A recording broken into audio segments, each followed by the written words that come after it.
when we're working with brands, we hear things from brands about agencies that they would never tell agencies. And therefore, I cannot tell you how important it is for an agency to have a really good shop window, a really good digital estate. It's so key. The amount of clients that will cancel an agency without even speaking to them, just from how their website looks, whether their blog's updated. It's so important. And because people are nice and brands don't want to be negative towards an agency, and that's a nice thing. That's a human instinct. A lot of these agencies don't hear it, but we do. Doet jouw agency nog steeds aan business development alsof het 2012 is in deze competitieve markt? Dan is het misschien tijd om het geweer van schouder te veranderen. Welkom bij Agency Life, de podcast waarin we onderzoeken hoe je je agency succesvol kan doen draaien zonder je verstand, je marges of je middagpauzes te verliezen. Ik ben Robin. En ik ben Louise. En vandaag hebben we het over het meest euforische, zenuwslopende en hartverscheurende aspect van Agency Life. Nieuwe business binnenhalen. De droomklanten, de hopeloze pitches en de longshots die toch landen. We praten erover met iemand die het pitchproces van binnen en van buiten kent. Iemand die de manier waarop merken en agencies elkaar vinden radicaal wil omgooien. Duncan Wood is Managing Director of Growth bij Ingenuity, Europa's grootste matchmaker van bureaus en merken. Ze begeleiden honderden pitches per jaar, organiseren grote events zoals Madfest en ze geven advies aan zowel merken als agencies. Dus als jij ooit hebt gedacht, er moet toch een slimmere manier zijn om te groeien, dan is deze aflevering helemaal voor jou. Welkom bij Agency Life.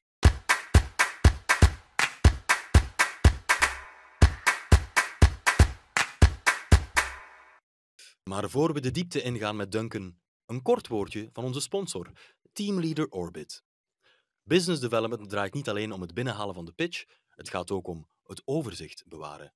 Op je sales pipeline, de capaciteit van je team, in je cijfers, je work in progress en ga zo maar door. En precies daar maakt Teamleader Orbit het verschil. Met Orbit volg je moeiteloos elk dossier, elk contact, elke kans op en krijg je tegelijk real-time inzicht in je marges, je planning en je factureerbaarheid. Kortom, je groeit niet zomaar, je groeit met controle. Meer weten? Surf dan naar teamleader.eu/orbit en boek vandaag nog je gratis assessments.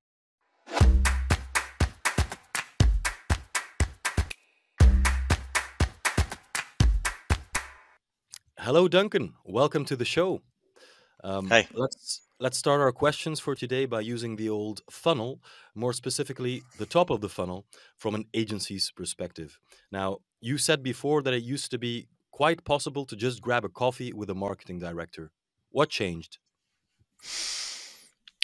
Yeah, look, I still think it's possible if you mix in the right circles, etc., etc. I think what I meant there more, and actually what's more relevant, is when we talk about the whole industry and we talk about agencies from all shapes and sizes. I think that comment is very relevant. I think it's become a lot more competitive now. There are a lot more agencies out there, so it's a less demand, high supply marketplace. I think that's pretty clear to see. The UK market is about 25,000 agencies in the UK, and I'm sure it's wider across. I'm sure it's a lot wider across Europe. But I mean, not all of those agencies are big. So the majority, probably 80%, are between 0 and 20 people.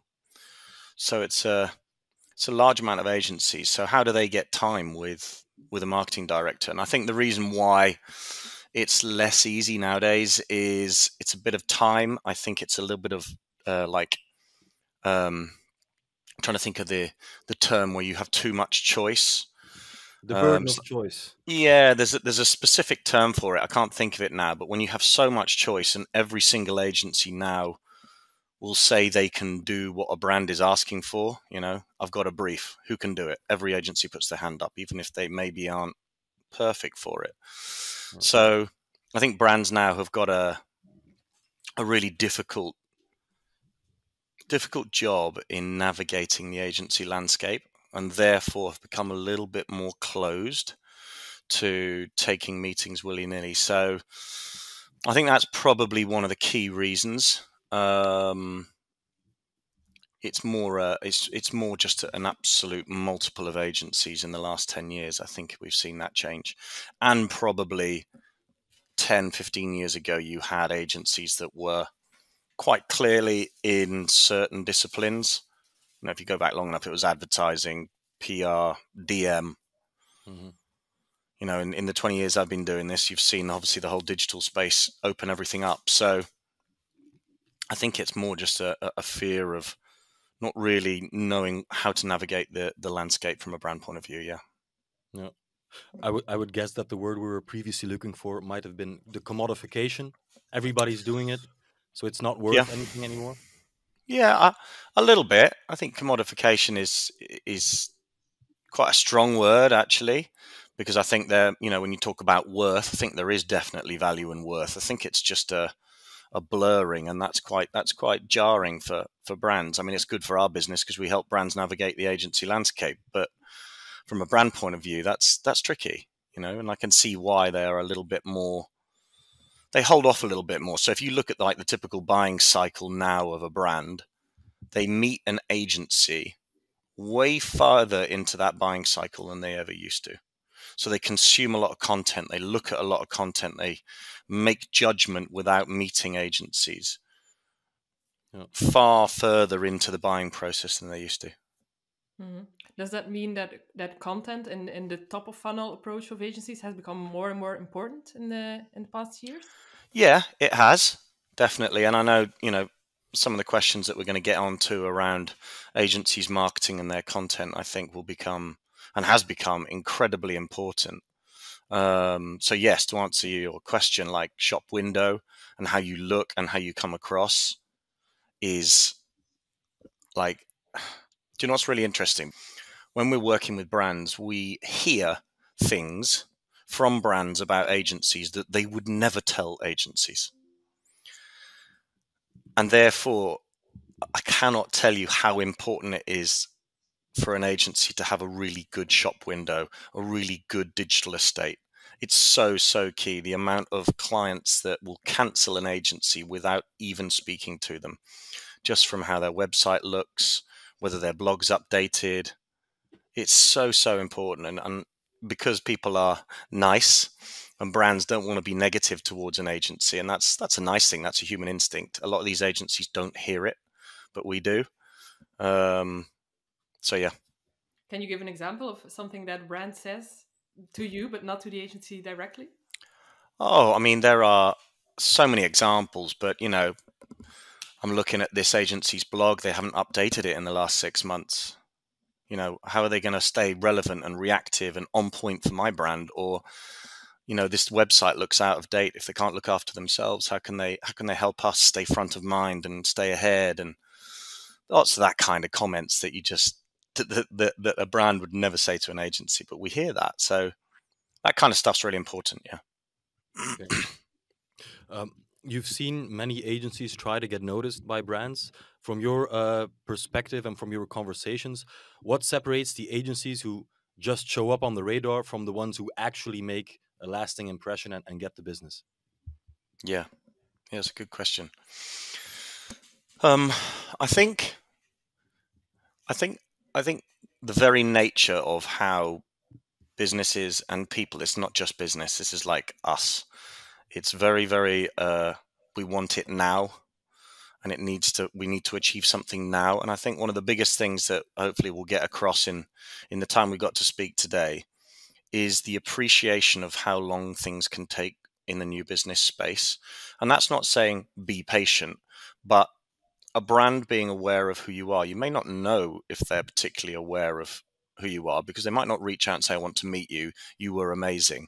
Now, there are different types of MELs, marketing engaged leads, that you can look at, and there are signals and markers that you can spot. But, a typical buying cycle, there is nothing wrong with the appreciation of winning a client might take a year. It might take a year and a half.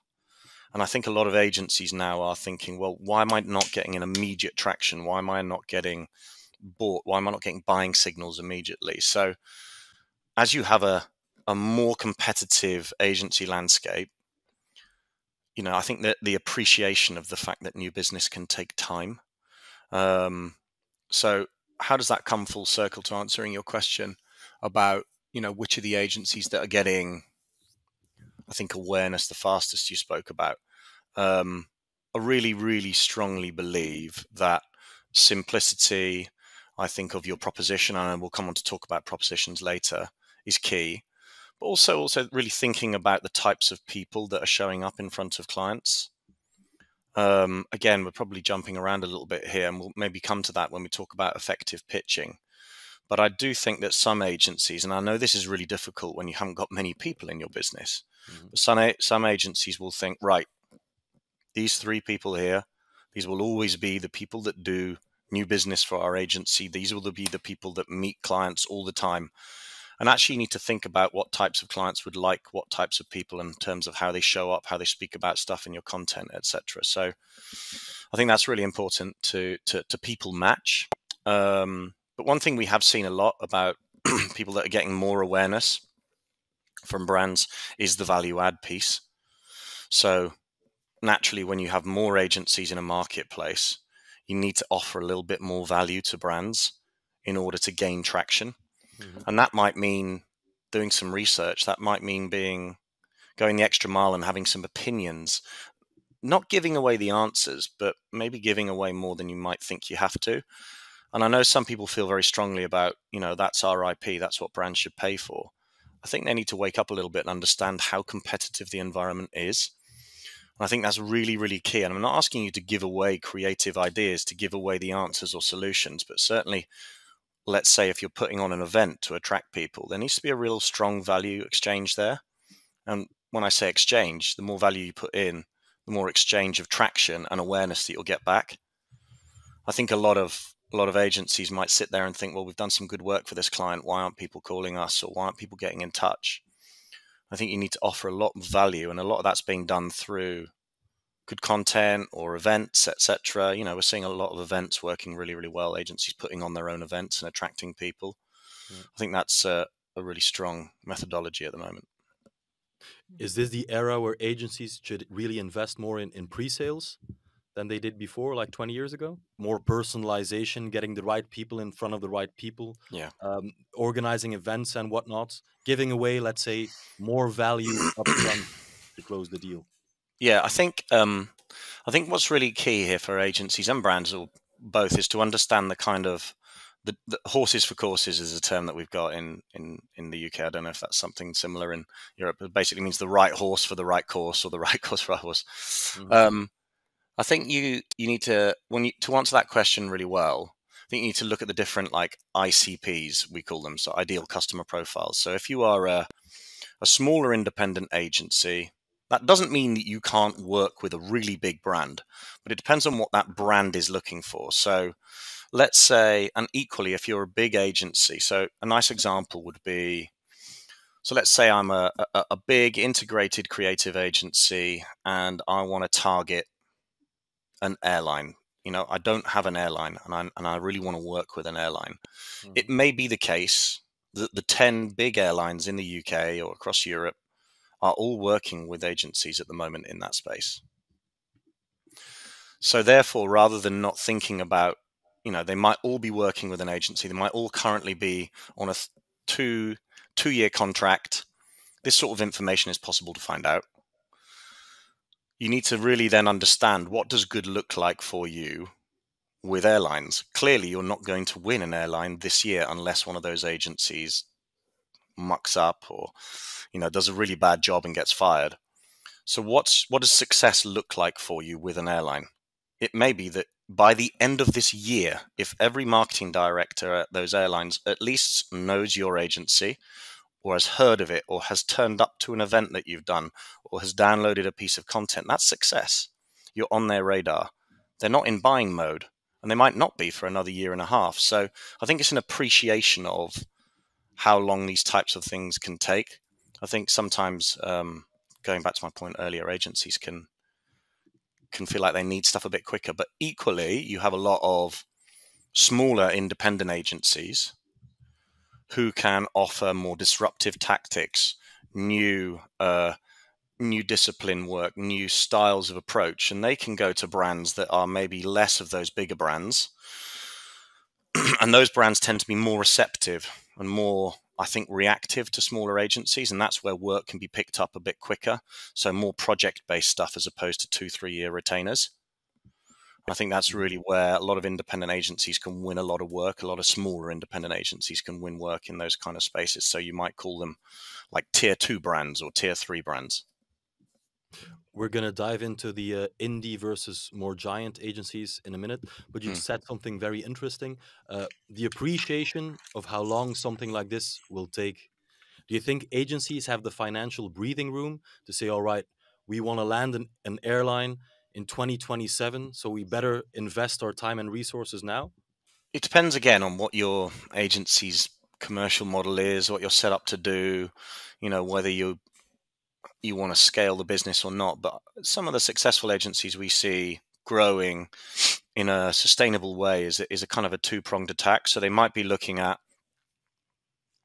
attack is a bit of a strong word, sorry, a kind of two-pronged approach, where actually, the flexibility to be able to work on multiple projects and also then look at building up bigger retained pieces of work, I think is a really healthy way to look at things. So, and some of those projects, you might be looking at a 100, 200K project, a 50K project with a brand that if you can do a good job, and certainly maybe in a slightly smaller space, your agency needs to be able to take that on, but also, across the next 2 years, it would be great to win 2 retained pieces of work at 500K each. And I think that kind of 2-tier mentality is really, really important. So to answer your question, it's not about consistently putting all your eggs in one basket from a new business point of view, trying to win those 2 big pieces of work. Your business, if that doesn't pull off, you've wasted a lot of time and money, right? So you need to be able to think about what your smaller project by project approach is as well. I think that's a really healthy way to run an agency. Is there like an ideal distribution between this long-term trying to win the big airline and these short-term building on existing clients? How much of the budget should agencies invest in the long term? I think that depends on the type of agency and the type of work, and are we talking about communications? Are we talking about creative? Are we talking about tech? I think it really depends, Louise, in terms of what your breakdown is, or you may already have one, this is typical of a lot of smaller agencies. They'll have one big client and they'll be so reliant on that client that they lie awake at night, so nervous should they lose that client. Now, clearly, trying to win one other big client, that could be quite dangerous, although it sounds like a clever move. If it's going to take a year to win another client, that's a long time to wait. So actually, you probably need to invest more in building up some project work. But it depends on which agency you're talking about, really. You work with both the giants and the indie shops. Where do these smaller agencies have the edge compared to the large agencies? Where do they have the edge? Look, I mean, the interesting thing there is, and I need to be really, really clear in terms of what I say here, because I don't really mean what I'm going to say, but not many brands want to work with huge, cumbersome, and no big agency will say they're cumbersome. Of course they won't. But the reality is they're less flexible than smaller agencies, right? Yeah. So no brand really wants to have a big, slow-moving agency model. Sometimes they just have to do it because of the global situation or the global laydown of that agency, or the ability for them to produce assets at scale that a smaller agency can't. So I think what those smaller agencies need to do is, one, obviously concentrate on working with the types of brands that maybe the bigger agencies can't. So that's naturally a much smaller pool that they can work with there, which is great. And slightly more pinpoint to them. But they also need to think about how they can be attractive to bigger brands and how they can, and I'm going to come on to talk about something that I'm hearing so much from brands at the moment is brands are looking for agencies that can help them see 2 or 3 years ahead.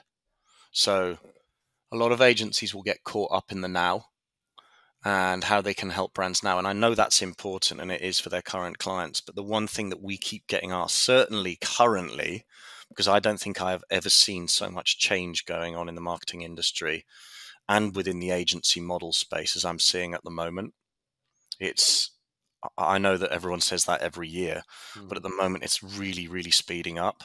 And therefore, I think a lot of these smaller agencies have the ability to be quite disruptive and talk to brands in a way that can help them foresee what's happening in the next couple of years. And I think maybe some of the bigger agencies have probably got a model that they need to feed and work with, and that probably makes them a little bit slow and less flexible, even though they can see ahead. They can't change fast enough. So I think that's one of the big things that smaller agencies have got going for them that bigger agencies haven't. Yeah. I had an AI question for you. Oh my God, I knew you were going to ask one. Yeah, it's a small one. There's all sorts of AI tools, you know this, but there's also the category of AI tools for business development. Now, some say they might undermine the human touch and make outreach feel a bit generic. Others believe they will free up time and improve targeting. What's your take? I think there's lots of things that we do in our general lives which AI can help, right? And this is a pretty obvious question, answer to your question. But I think some of the menial tasks that people do you can save so much time using AI. I'll tell you one thing that's been incredible as well, and certainly from a global point of view, where people are doing a lot of this stuff. You know, we're talking online here rather than face to face. I think the ability for AI to, and I don't know, maybe 20 times a week, I speak to a brand about what their challenges are. And I sit on a call and I hear from them what their challenges are. And my job is to help that brand understand what those challenges are, help them translate that into what that can mean from an agency requirement point of view, what that can then look like from an agency brief point of view, and then how that's translated to an agency. There are some tools that will sit with me on a call. Yeah. And at first I thought there is no way that these tools are going to be able to understand what this client is talking about. Clearly I'm prompting them in a clear and relevant way, as in not the tools, but the client. So I'm asking good questions to the client.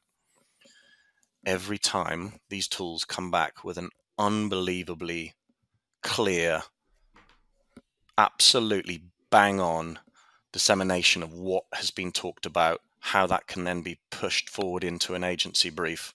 That kind of stuff for a new business team is absolutely fascinating, and that can speed up a lot of time and a lot of effectiveness. So I think when it comes to, capturing information and making that clear across a business, I think it's brilliant. Very rarely get it wrong, Very impressed with that. So I think that's where it's great.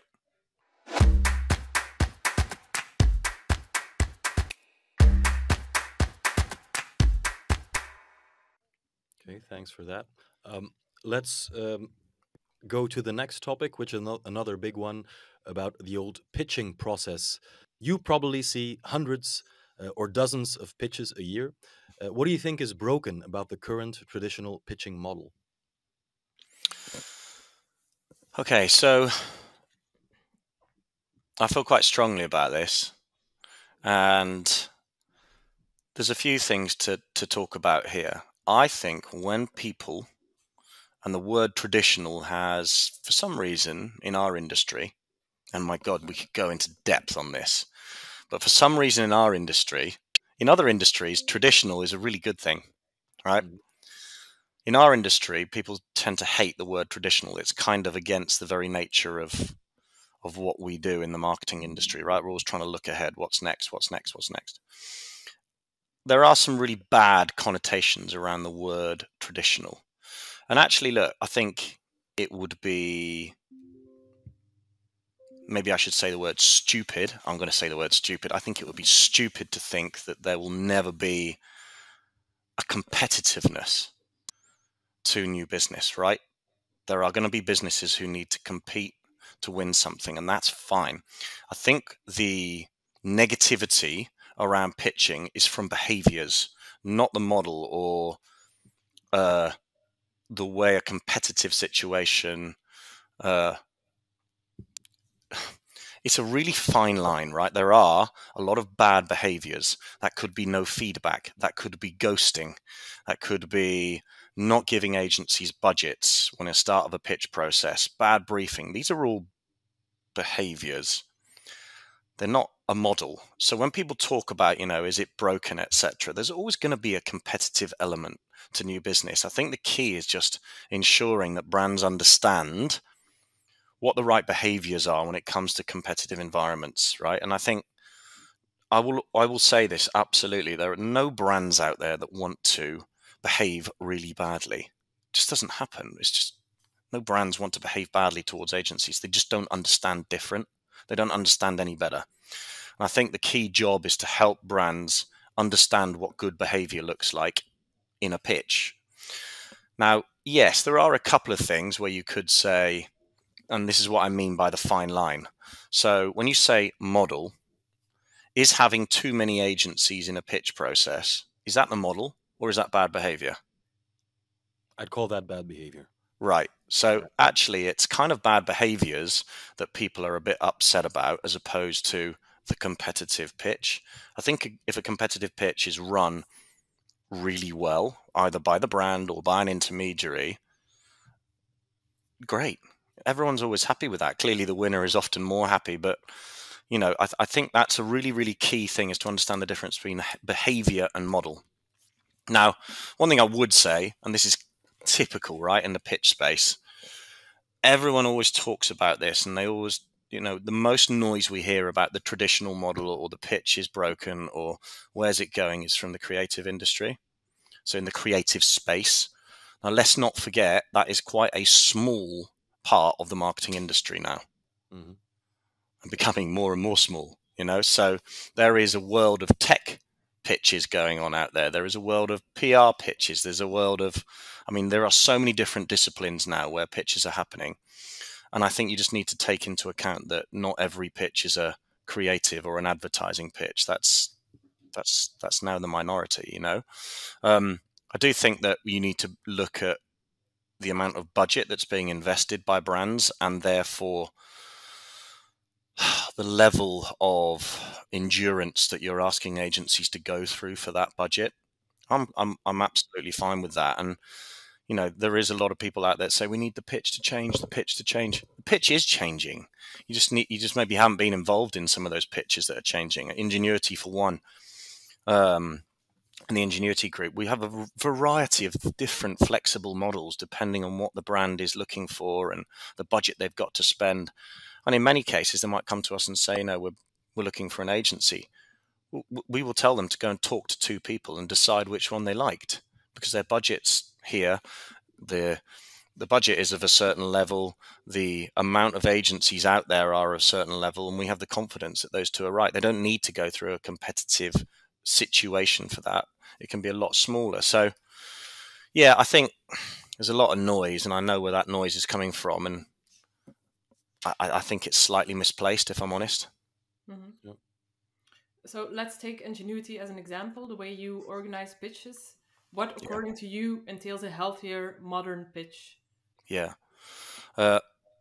Really, really, really open communication and complete honesty. And one thing I would say that I've found so much over the last, 4 or 5 years, is there seems to be in the traditional intermediary space. We're not a traditional intermediary, far from it. In the traditional intermediary space, maybe a little bit of fear to tell the clients what they need to do. And when I say clients, obviously I mean the brands. Mm-hmm. Brands are really, really open to whatever it is that's going to get them the best result. And if the best result is, real openness with the agencies around certain things, and there are a huge list of things that we could go into there around budgets, around even in some cases, as long as, you need to make sure that the incumbent agency knows if they are going to be taking part again, but openness about the types of agencies that are involved, that's really important. There is so much that goes into it, but it's just openness and a confidence as an intermediary to talk to a brand, to tell them, look, at the end of the pitch, are you likely to want to tinker with maybe some of the results and that you've heard, because you might have a difficult decision-making process to go through? Yeah, we might be. Well, in that case, you need to make sure that on top of the fee that you might be paying the agencies or contributing towards the agency's pitch fees, you might need to contribute some more, which will enable them to do some reworks around that kind of stuff. And the brand's like, okay, fine, completely agree with that. So I think it's just maybe a laziness of not being really confident and open with all the people involved. I think that's probably where it happens a lot, where it goes wrong. You mentioned pitch fees. It's interesting that in the UK this is common to use pitch fees, because in the Netherlands and in Belgium we hear that agencies don't get those fees often. It's becoming more common in certain areas, right? So I think it's something that, again, it kind of depends on the endurance levels that a brand is asking an agency to go through within the pitch process. If they're asking them to fly people in from different countries, etc. There's a balance there.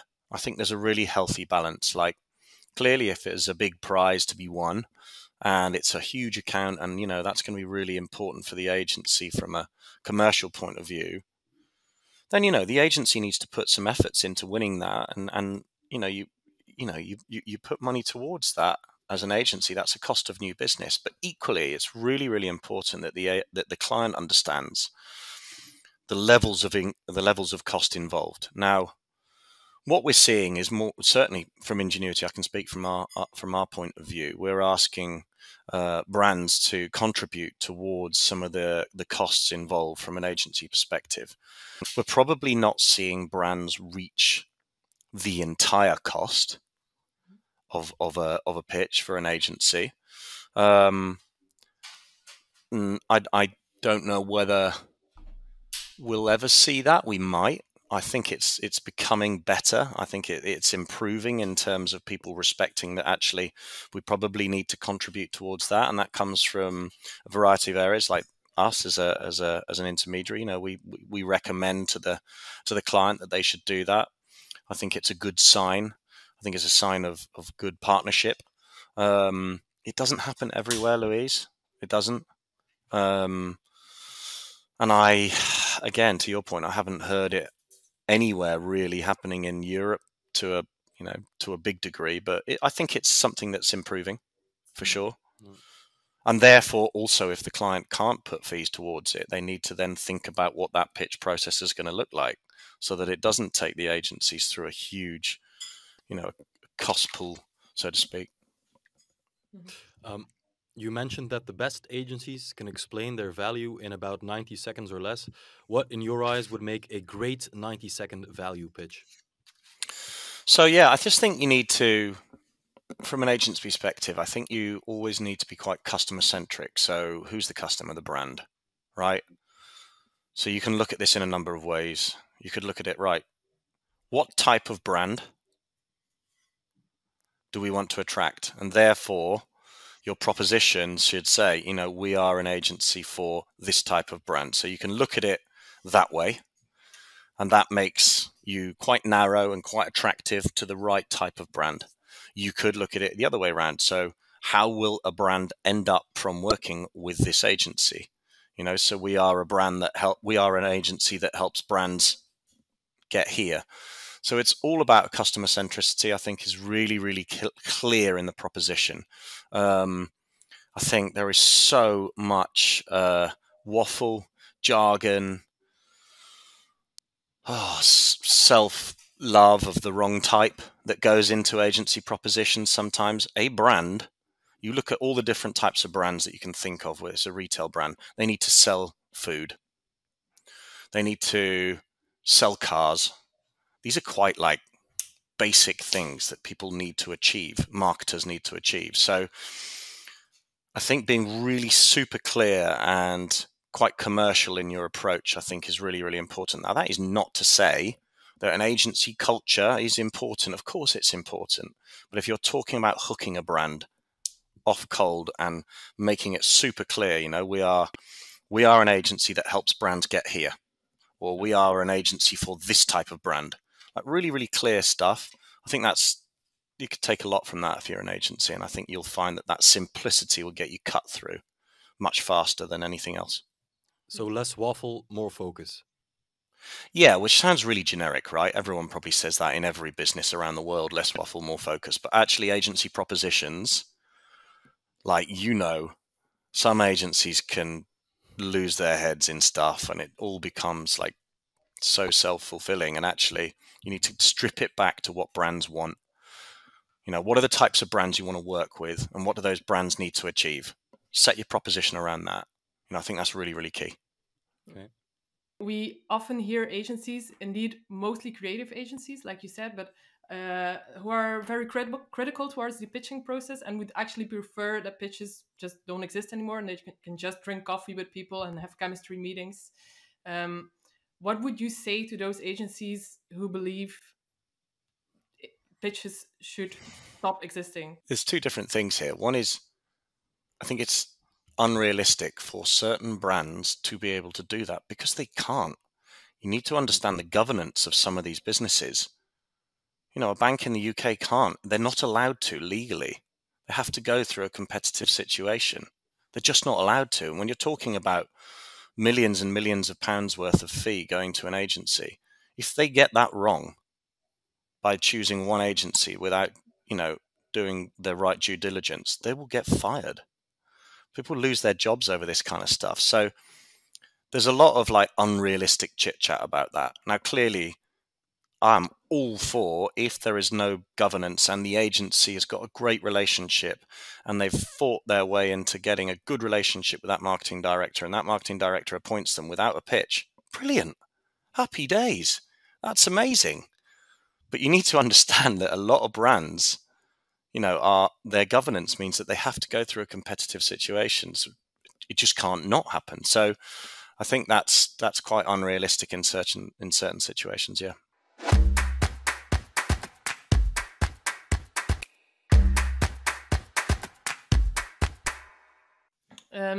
There's this saying, the plumber's sink always leaks, or the cobbler's children have no shoes, or the marketing agency sucks at its own marketing.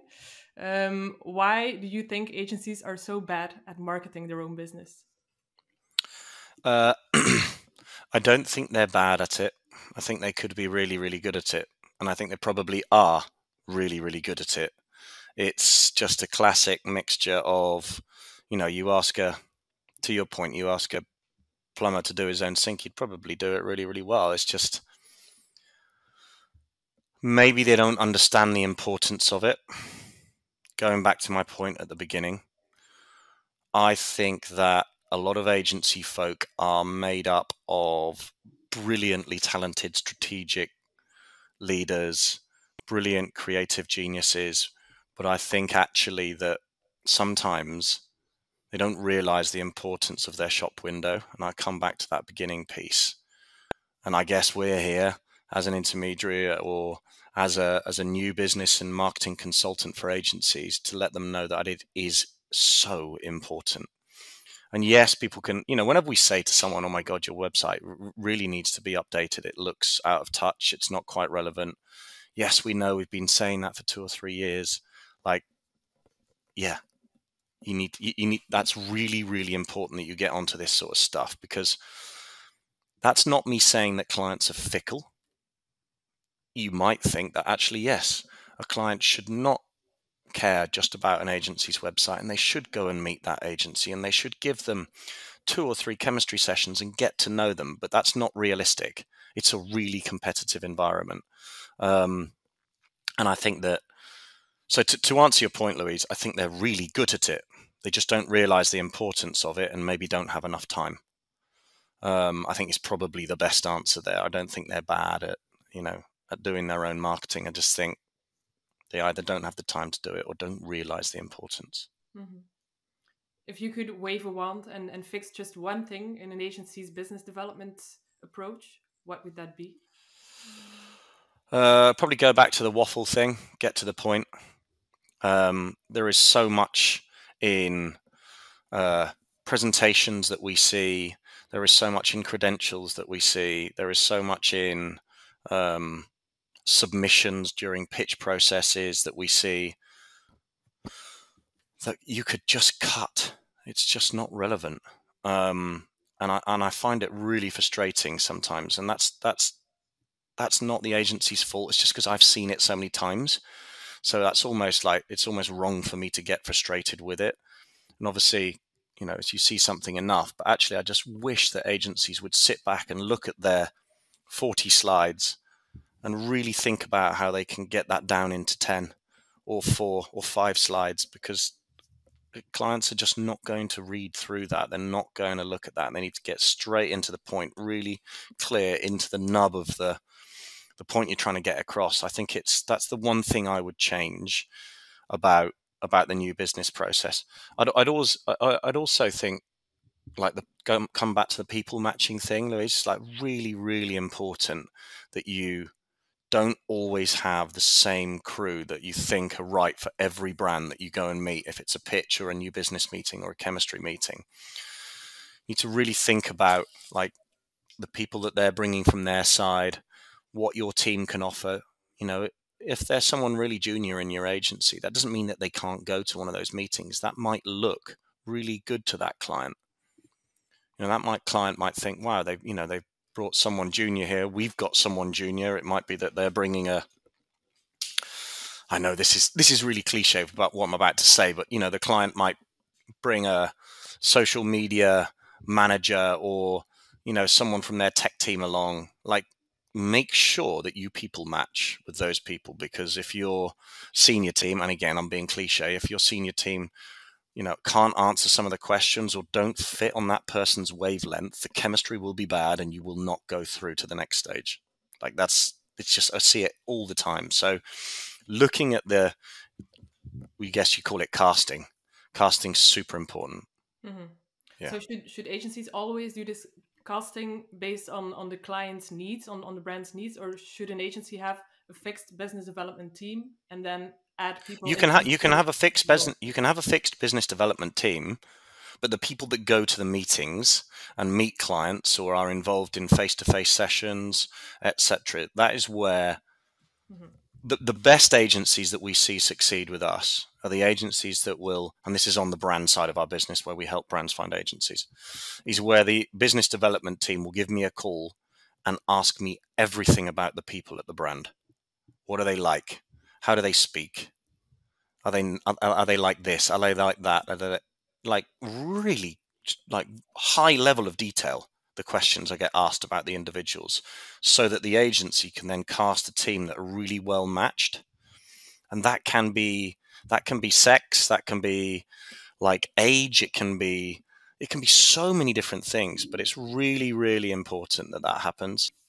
When speaking about matchmaking, that kind of revolves around bringing people together. Now, with Ingenuity, you've built whole communities around the topic of business development for agencies. Could you talk quickly a bit about that? Yeah, sure.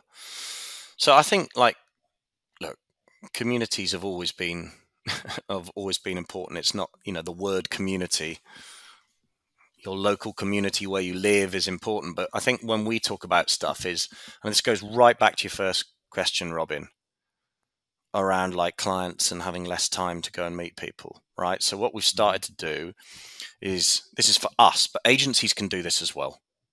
Absolutely something that agencies can do. If you're struggling to get traction from cold with brands, so how do you get to know brands? You need to bring them together. So brands love to meet other brands, point one. So there's a networking element to it. They like to do that. There's also a value exchange. So what we thought is, how do we get closer to brands as Ingenuity? So what we've done is create lots of different communities, and those can be communities based on a discipline. Those can be communities based on a job role. So, for example, our marketing procurement club, that is an underserved community. You know, they are people that probably don't have a lot to do or a lot to go to, or certainly didn't. They've become now really, really popular, but a few years ago they didn't. We started a community and we put on really interesting events for them. So we get really good speakers, we do good panels. And obviously those people, so if I was to send an email to a marketing procurement person saying, "Hi, can I come and meet you? I want to talk to you about what I do." No. They're probably going to say no. They won't reply to my email. Why? Why should they trust me? Right? Even if my proposition is really, really strong, that's quite difficult. You might get lucky now and then. Whereas if we can put a community event on, or we can build a community around a bunch of people and give them really good value, ask them to come along to things where they're learning, and there is no better place to get to know people than in an environment where they're learning, because they're open. That we have done brilliantly, and we've got 300-400 people in each of our communities, and it's worked really well for us. You know, that's people come along, they want to meet other brands, they want to learn, and if you are the one that provides that environment, then you've already built their trust. And I think that's a really, really good learning for agencies, because I think agencies can build their own communities as well. Very, very clear. Thank you very much for that, Duncan. I just have a final question for you, Duncan. Maybe you can add an anecdote. I was wondering what the boldest business development move is that you've ever seen from an agency. Oh my God.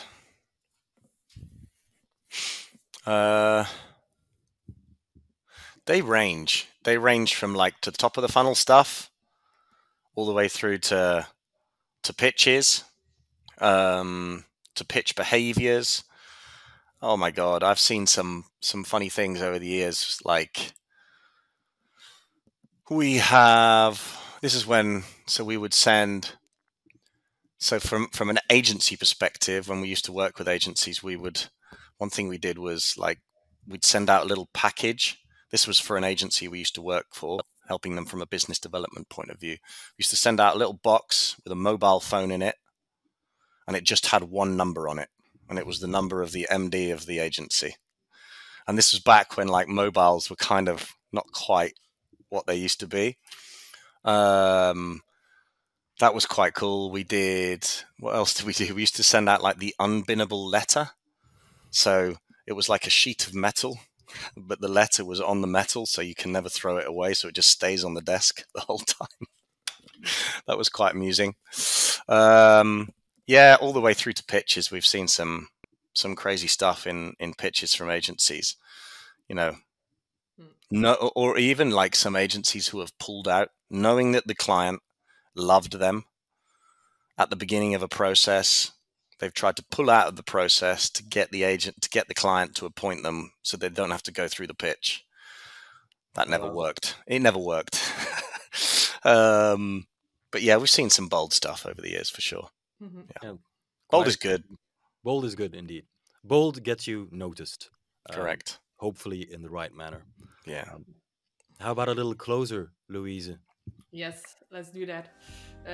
Zooming out, we heard today that patience is virtue in business development for agencies. Brands are always looking for agencies who can help them look ahead 2 to 3 years. And the most important thing that I remember is the difference between a broken pitch model and just wrong behavior in pitches. But also, if you think pitches are going away, you're naive, because they're always going to be. Yeah. I think a really, really important thing that I have seen in the last few years from a business development point of view is that the CMO and the marketing director are not always the most important person at a brand. Agencies always fall for this. They always think those are the people they want to speak to. And given the way that brand organizations are set up now, everyone at every level can be a really important influence for your agency to get buy-in at a brand. Really, really key. Yeah. We heard that coincidentally also recently, that you have to get on the big boy table, not just with the CMO. That will get you farther as an agency. Where can people find out more about your work or connect with Ingenuity? Yeah, great. Thanks for that. So if you go to ingenuitylondon.com, you'll find a lot of our services and products. But yeah, have a look at that. Also have a look at theingenuitygroup.com, which is our group website. And you'll find all the businesses that we own there, including the likes of Madfest, which is obviously the UK's biggest marketing festival. And you'll see all the work that we do for brands, agencies, our communities, etc. But I have loved talking to you guys today. So thanks so much for your time. Same here. Thank you, Duncan. For joining us, Duncan. Next time, let's do this in a London pub, right? Yes, for sure. Love that. And for you, dear listeners, thanks for tuning in to Agency Life. If this episode made you think, smile, or slack your team a new idea, then do us a favor. Subscribe wherever you get your podcasts and sign up for our bi-weekly newsletter. You'll find us at thisisagencylife.com, agencylife.be, or agencylife.nl. See you in 2 weeks.